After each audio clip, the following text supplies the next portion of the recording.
nome é Ellen, sou enfermeira, técnica do Núcleo Estadual de Segurança do Paciente e Controle de Infecção Relacionada à Saúde, o NESP-CIRAS. Quero inicialmente dizer que é um prazer estar participando de mais um momento de fortalecimento de segurança do paciente no nosso estado. Nós vamos falar do cenário do NESP-CIRAS no estado, mas inicialmente eu gostaria de falar alguns conceitos básicos. Na verdade são 3 conceitos que eu acho importante sempre a gente estar reavivando essa questão. Então, o que é segurança do paciente? Segurança do paciente é a redução ao mínimo aceitável do risco de dano desnecessário associado à atenção à saúde. Quando a gente está falando aqui do dano desnecessário, é justamente o evento adverso que nós não queremos que aconteça. E esse mínimo aceitável refere àquilo que é viável, diante do conhecimento atual, dos recursos disponíveis e do contexto em que a assistência foi realizada, frente ao risco de não tratamento ou outro tratamento. Outro conceito é o que é cultura de segurança. É um conjunto de valores, atitudes, competências e comportamentos que determinam comprometimento com a gestão da saúde, da segurança, substituindo a culpa e a punição pela oportunidade de aprender com as falhas e melhorar a atenção à saúde. Nós percebemos que essa cultura ela está efetivada nos serviços quando a gente percebe que os gestores e os profissionais de saúde, eles realmente estão preocupados e se organizam em relação à segurança do paciente, à segurança dos familiares, à própria segurança e à segurança do ambiente do serviço de saúde.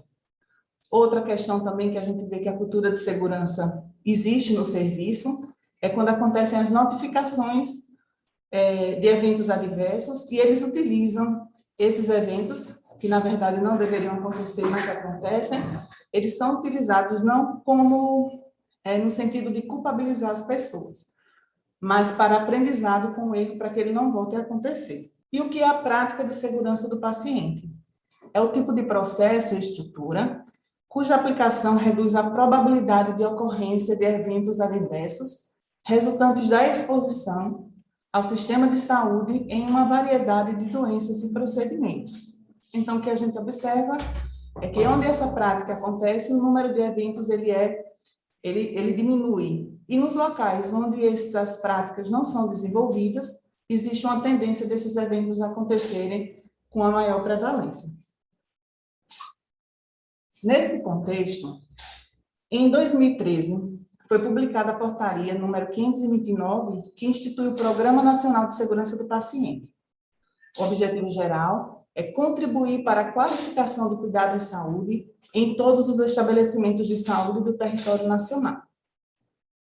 Tiveram vários objetivos específicos, mas aí nós queremos chamar a atenção para esse primeiro, onde ela fala que promover e apoiar a implementação de iniciativas voltadas à segurança do paciente em diferentes áreas da atenção, organização e gestão de serviços de saúde por meio da implantação da gestão de risco e de núcleos de segurança do paciente nos estabelecimentos de saúde.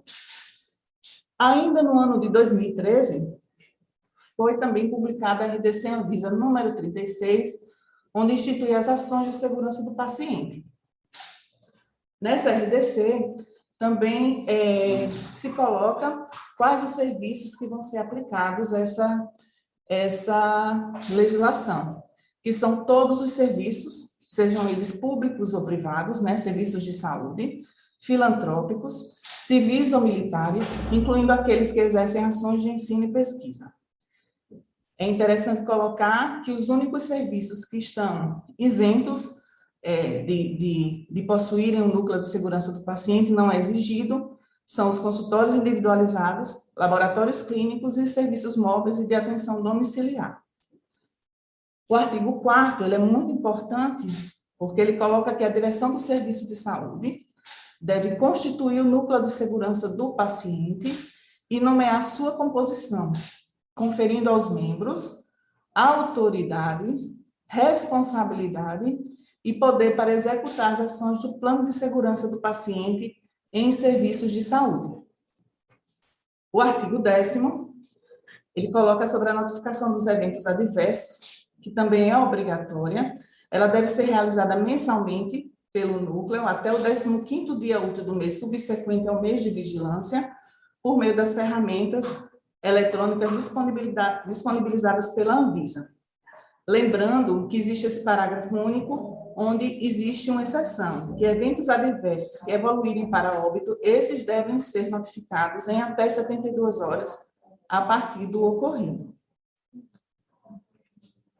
Agora sim, a gente vai falar um pouco a história da segurança do paciente no estado de Sergipe. Aqui a gente vai só falar um pouco, né, porque essa história é longa, com vários episódios diferentes. Então, tivemos as dificuldades iniciais, como todos os núcleos dos hospitais também, o do estado não foi diferente. Tínhamos recursos humanos limitados, os mesmos recursos humanos do controle de infecção estadual, e a ausência de portaria instituindo formalmente o núcleo de segurança do paciente estadual.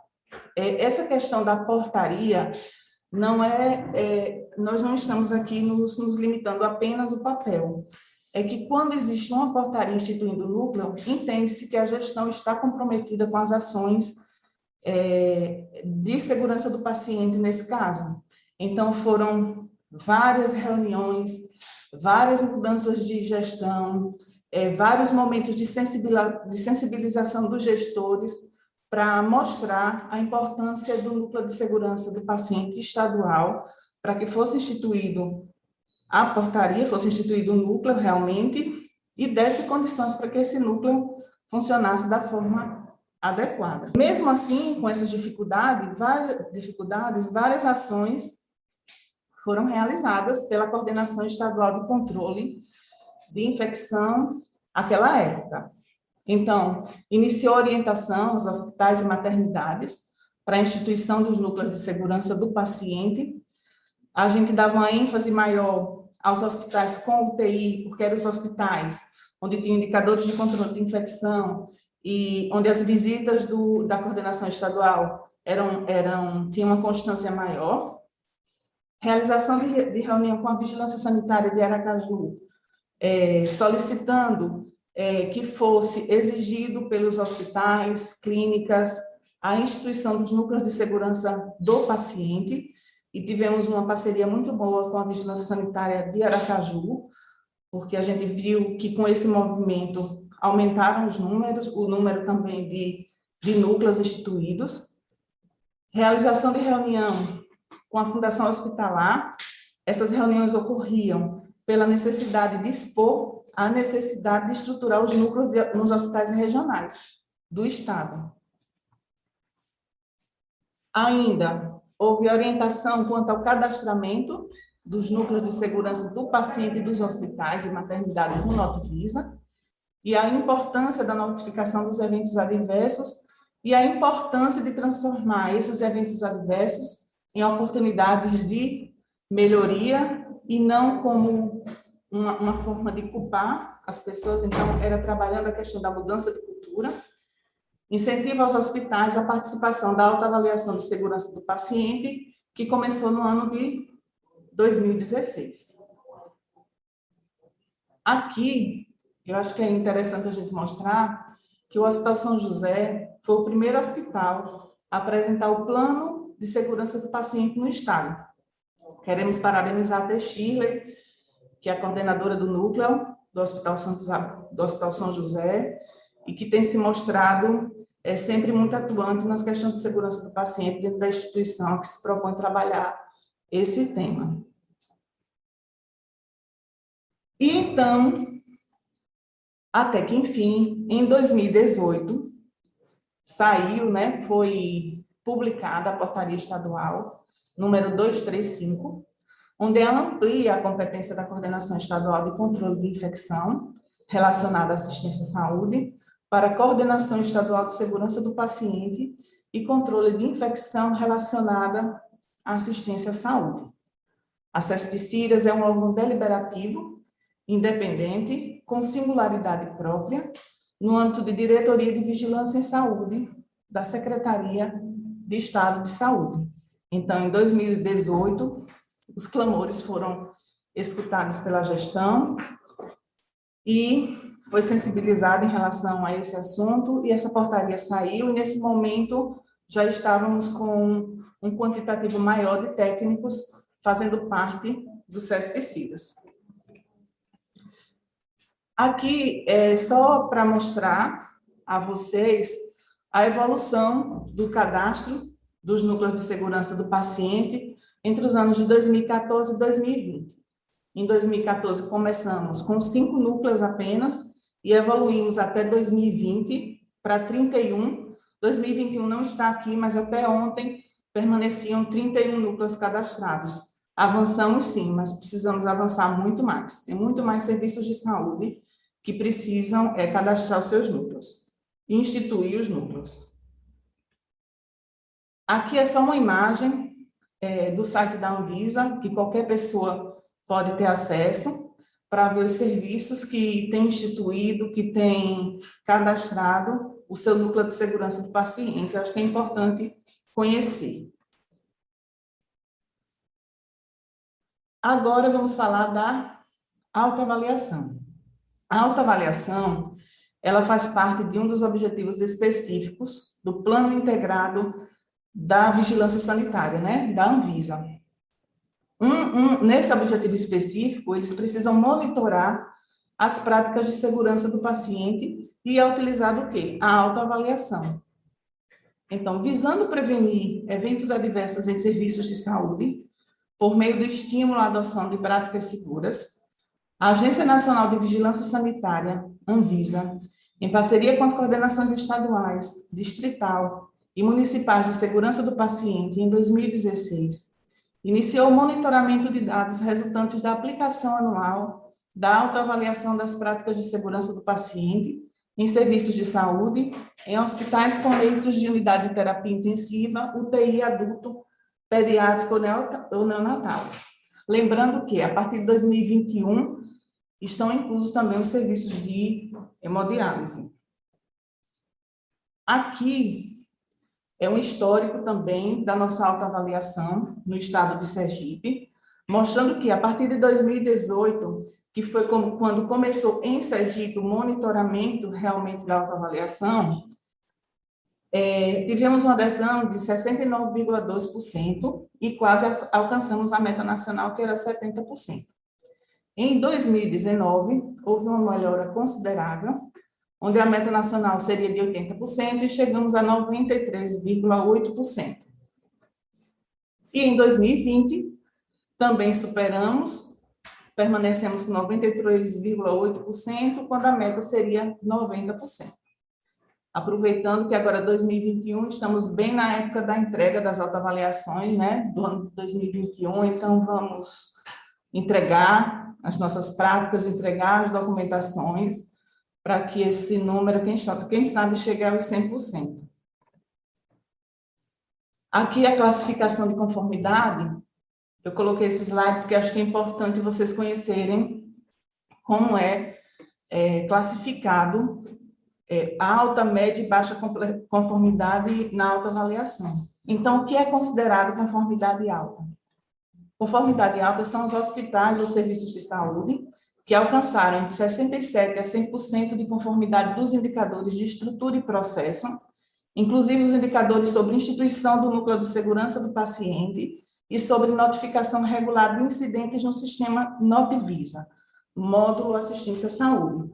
É importante salientar que o envio da autoavaliação, faltando algum documento, ele é considerado, ele vai ter um indicador negativo, né? Então, mesmo que na autoavaliação esteja respondendo que você tem um núcleo instituído, mas você não apresenta a portaria como evidência, você é considerado negativo. Então, é importante que não deixem de encaminhar a documentação. Conformidade média são os hospitais com 34% a 66% de conformidade dos indicadores de estrutura e processo, e conformidade baixa, de 0% a 33% de conformidade dos indicadores de estrutura e processo. Chamando a atenção que os hospitais que não participam, apesar de não ser obrigatória a autoavaliação, Os serviços de saúde com UTI e hemodiálise agora, que não participam da autoavaliação, eles já entram como conformidade baixa, então é importante que se trabalhe a questão da segurança do paciente e participe da autoavaliação. Aqui é a classificação dos hospitais por conformidade por ano. Em 2018, tivemos 9 hospitais participantes. Desses 9, 3 tiveram baixa conformidade, 5 média conformidade e 1 teve alta conformidade. Em 2019, já aumentou o número de hospitais, foram 14 hospitais participantes, sendo 6 com baixa conformidade, 6 com média conformidade e 2 com alta conformidade. Em 2020, tivemos 15 hospitais participantes, sendo que 9, é um número alto, né, gente? Em baixa conformidade, 2 hospitais em média conformidade e 4 hospitais em alta conformidade.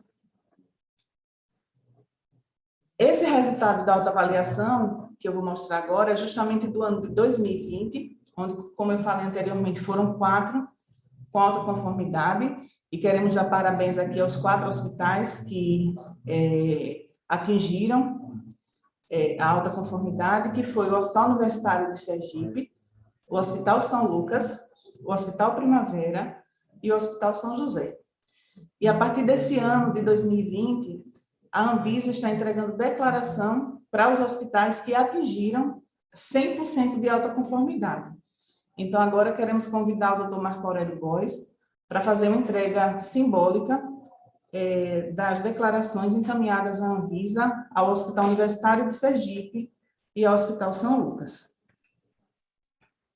Queria simbolicamente parabenizar, né, e entregar, né, essa declaração, né, ao Hospital Universitário de Sergipe, pelas suas práticas de segurança do paciente de 2020, né, é um certificado da Anvisa, em conjunto com o Núcleo de Segurança do Paciente de Vigilância Sanitária, Unesp Visa Sergipe, né, alcançando 100% de conformidade aos indicadores de estrutura, processo, gestão de risco constante no instrumento. Então, queria parabenizar e que isso sirva de estímulo também aos demais hospitais.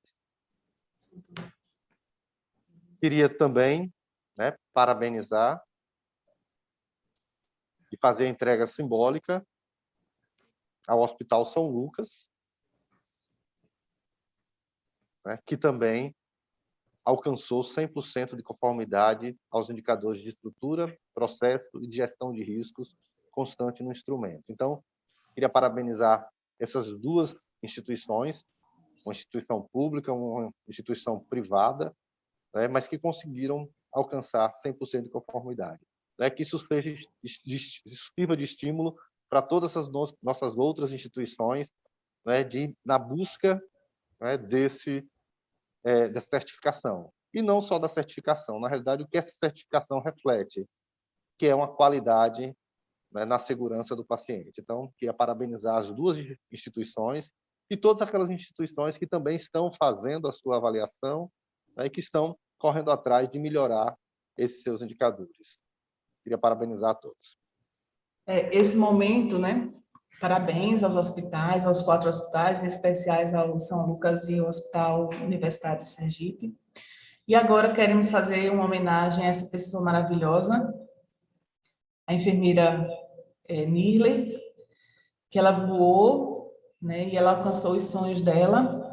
E esse sonho aqui, em particular, que foi da instituição do controle de infecção e segurança do paciente no estado de Sergipe.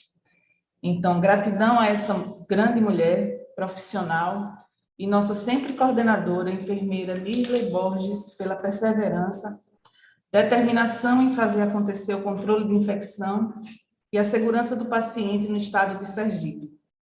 Nirley, você é a grande responsável pelo Unesp Ciras. Precisou lutar, recuar quando foi preciso, mas soube fazer a hora e não esperou acontecer. Nunca desistiu do seu propósito. Seremos eternamente gratos. Muito obrigada. Obrigada mesmo. E aqui a nossa equipe, Nirley ainda está ali ainda, a gente vai atualizar a foto, mas a nossa equipe hoje consta comigo, Ellen, Maísa, Liane, Mônica e, recentemente, Antônio de Pádua Pereira Pombo, fazendo parte da nossa equipe, a equipe multidisciplinar. Temos enfermeiros, biomédicos, farmacêuticos, fisioterapeutas fazendo parte da nossa equipe. E estamos à disposição para auxiliar todos os núcleos de segurança do paciente e controle de infecção do Estado. Muito obrigada a todos e um ótimo seminário.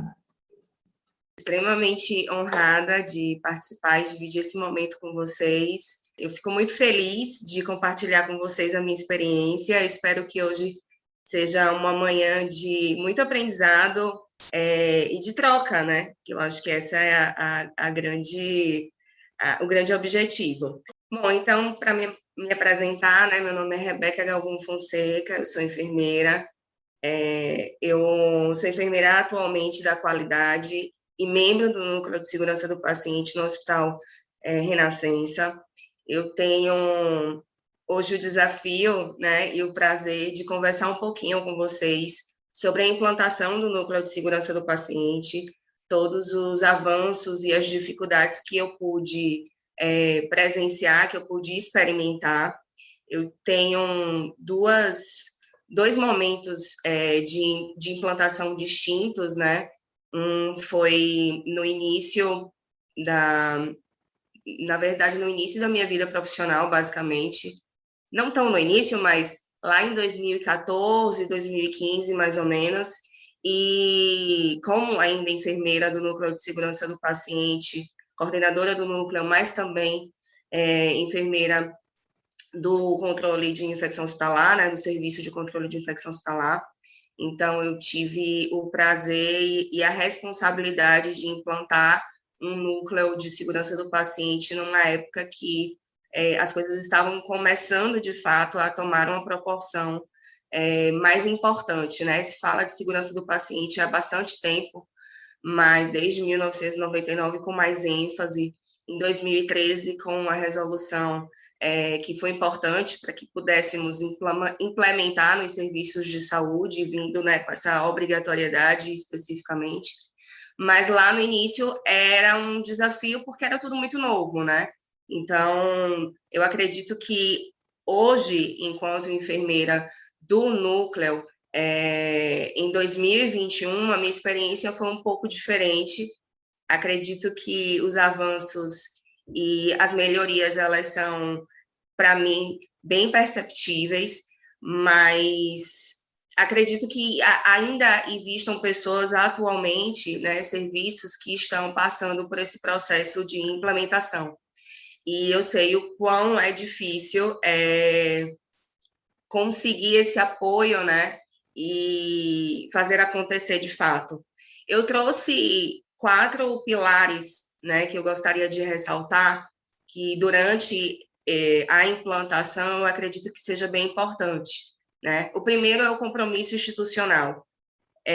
A gente não consegue fazer segurança do paciente, executar atividades que visam, né, a segurança do paciente, sem que esse assunto, de fato, seja um compromisso firmado, desde a alta direção até, né, a equipe, na verdade, todo o corpo assistencial, mas principalmente da alta direção.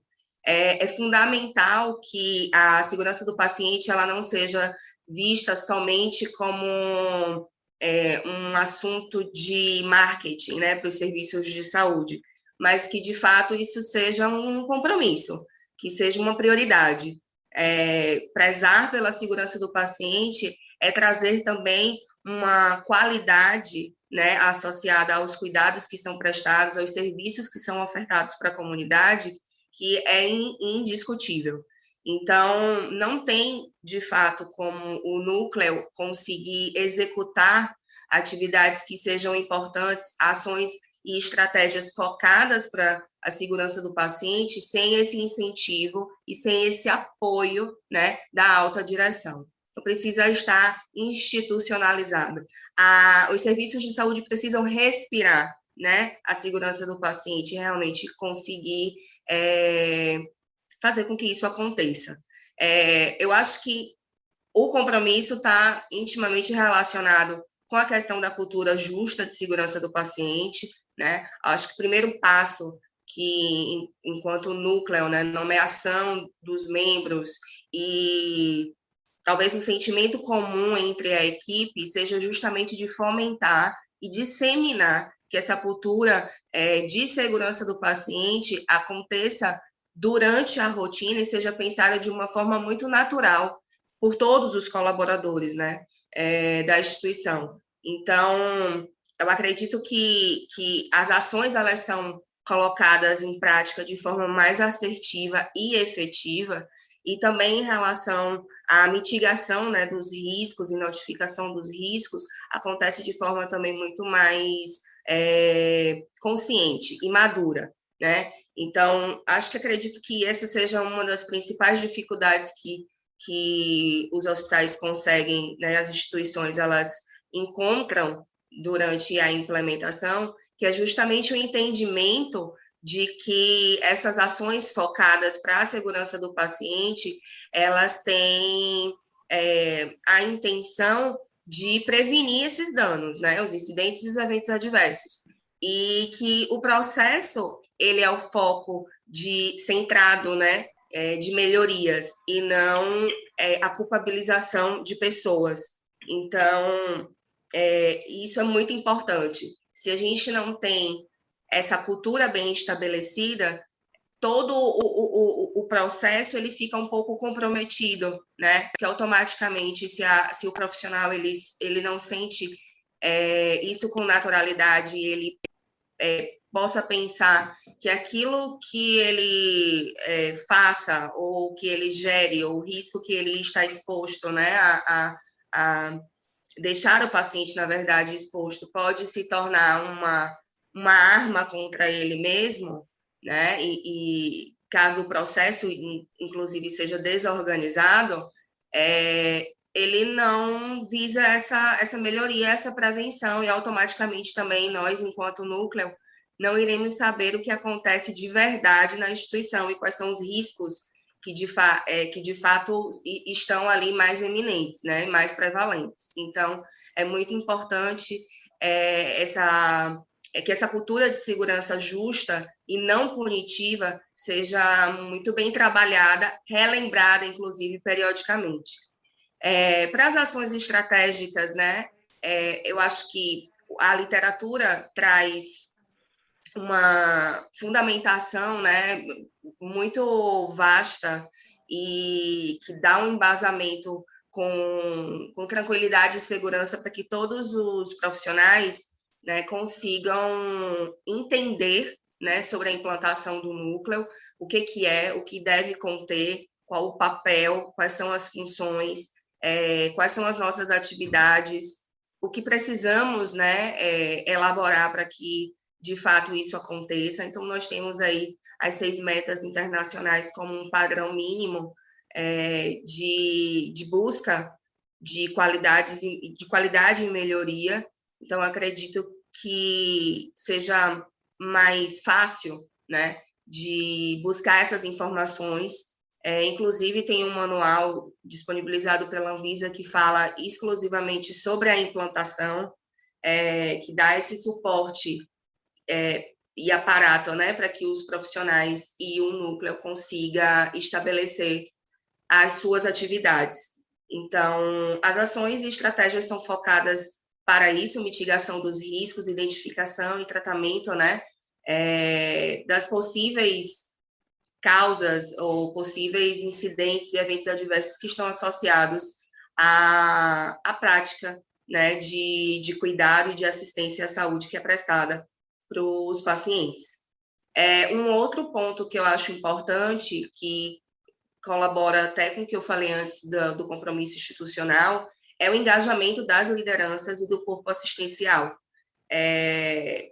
Nós não fazemos segurança do paciente sozinhos, né? O núcleo, ele está como um papel, tem um papel importante, está como peça-chave, mas todos precisam, né, trabalhar em prol desse mesmo objetivo. E sem o engajamento, né, das lideranças e dos colaboradores, a gente não consegue pôr em prática todas essas ações estratégicas. Então, é muito mais do que ter uma documentação perfeita, protocolos, portarias, regimentos que sejam bem estruturados. Trazer isso para a realidade institucional e fazer, de fato, garantir, né, com que isso aconteça. Em relação às dificuldades, nós sabemos que o progresso da implantação dos núcleos e dessa cultura de segurança do paciente ainda é um pouco lenta, infelizmente. Apesar de ser bem disseminado, a informação ela está disponível e ter algum tempo que falamos sobre a mesma coisa, né?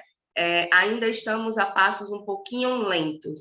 Então, eu achei um artigo de Praxis e colaboradores que foi publicado em 2019, que ele cita, inclusive, quais são as principais dificuldades do núcleo de segurança do paciente, principalmente em países em desenvolvimento, né?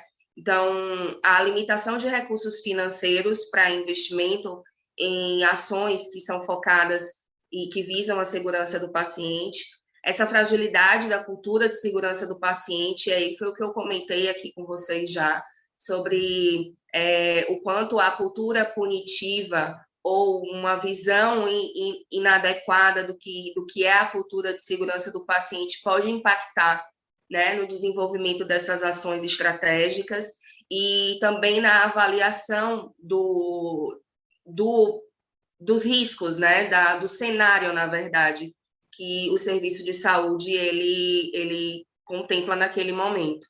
Então, a cultura de segurança do paciente está associada aí à culpabilização dos profissionais diante ao erro. É uma das coisas que nós, aqui do Núcleo de Segurança do Paciente no Hospital Renascença, mais enfatizamos, né, que devemos olhar sempre para o processo, tentar minimizar todas as falhas ou lacunas que o processo ele pode trazer, né, para que justamente a causa raiz desse problema, ou do incidente, ou do quase erro, ele possa ser sanado, para que não aconteça novamente, né? Se o processo ele não está bem estabelecido, as pessoas elas podem mudar, os colaboradores eles vão ser diferentes, e aquilo sempre está numa iminência de acontecimento, né? O risco ele continuará ali. Então, independentemente de qual que seja o profissional, o paciente está exposto da mesma maneira. E também, uma das dificuldades é o desconhecimento sobre de como implantar ações de segurança do paciente. Eu também sou professora, eu sou docente, e eu acho que, enquanto professora, é o meu papel de disseminar, inclusive, o tema é super importante desde a graduação, né? Para que novos profissionais, eles sejam mais sensíveis a essa causa que é muito importante, né? Então, de fato, para que esse desconhecimento seja sanado. E aí, para todos que se sintam perdidos nesse processo de implantação, vai a minha sugestão de procurar realmente os manuais da Anvisa, né? E a literatura que é atualizada e está disponível, e muito rica, na verdade, e que ajuda bastante, que dá esse suporte, né, para que a gente possa implantar, avaliar, né, os processos e garantir aí a segurança, ações, né, que tenham foco de segurança do paciente. Em relação às potencialidades e os avanços, e aí falando um pouquinho mais sobre a minha experiência atual aqui no Hospital Renascença, eu trouxe também alguns tópicos que eu queria abordar com vocês e talvez inspirar ou ajudar, na verdade, eu acho que a palavra mais adequada, a outros profissionais que possam estar precisando de um norte para começar, né? Ou de experiências que deram certo ou que estão dando certo, que estão caminhando, para que também possam implementar nos seus serviços, tá? Então, os pilares são de estruturação do núcleo, né, a elaboração e atualização do plano de segurança do paciente e os protocolos baseados nas metas, né, internacionais, a mensuração e análise dos indicadores de segurança do paciente, e aí chamando a atenção porque a gente aqui denomina de radar dos riscos, e o gerenciamento de incidentes. Então, eu vou comentar um pouquinho com vocês de como que atualmente a gente executa essas atividades. Sobre a estruturação do núcleo, né, nós temos uma portaria que nomeou e atualizada, inclusive, que nomeou os membros. Nós contamos com uma equipe multidisciplinar superativa, com uma enfermeira que ela é específica, né, focada para o núcleo de segurança do paciente e as ações que são voltadas para esse serviço. Nossa equipe multidisciplinar conta com enfermeiros, médicos, farmacêuticos, em diversos setores e áreas estratégicas do hospital. Nós temos a frequência, né, com frequência, reuniões. Então, nossas reuniões são periódicas, no mínimo uma vez por mês, mas nós nos comunicamos, né, muito bem, nós temos canais de comunicação direta que possibilitam que, assim, a troca de informações mesmo e contínua. Então, as reuniões têm esse intervalo de uma vez por mês, mas elas acontecem normalmente com mais frequência. Sempre que necessário, nós nos reunimos para discutir o que aconteceu, ações de melhoria, né, e onde estamos nesse momento. Em relação à fundamentação, né, teórica, os protocolos, o plano, nosso plano de segurança do paciente foi atualizado recentemente por várias pessoas, foi uma construção colaborativa, e a estratégia foi pensada justamente para que esse envolvimento ele acontecesse das áreas, né? Então, cada ator ali principal, ele tem uma expertise de uma determinada área que se assemelha mais ou chega mais próximo, né, das metas internacionais. Então, nós do núcleo nos reunimos e direcionamos, né, dividimos o plano de acordo com as metas, todas contempladas, né, nesse documento, com ações e estratégias focadas para o desenvolvimento aí da segurança do paciente aqui na nossa instituição. Eu acredito que essa estratégia ela deu certo, as pessoas elas são muito mais envolvidas, né? E o desempenho dessas atividades, ela de certa forma também fica muito mais assertiva. Então, um exemplo, né, sobre cirurgia segura, nós temos a enfermeira coordenadora do centro cirúrgico, responsável pelo desenvolvimento das atividades. Então, ela está, né, no centro onde as coisas acontecem. Então, ela tem propriedade para avaliar se as ações elas estão seguindo um fluxo que seja seguro, né, que seja padronizado. Então, eu acredito muito que essa estratégia de envolver mais pessoas, envolver a equipe, tenha dado certo, pelo menos na nossa experiência. Em relação aos incidentes, né, e a notificação dos incidentes e dos eventos adversos, a gente conseguiu ter um sucesso, né? A gente está caminhando, na verdade, até para a melhoria desse processo, mas hoje ele já se estabeleceu, né? Nós temos um fluxo de notificação. Aqui no hospital, nós fazemos de forma anônima, né? Preservamos o anonimato do notificador.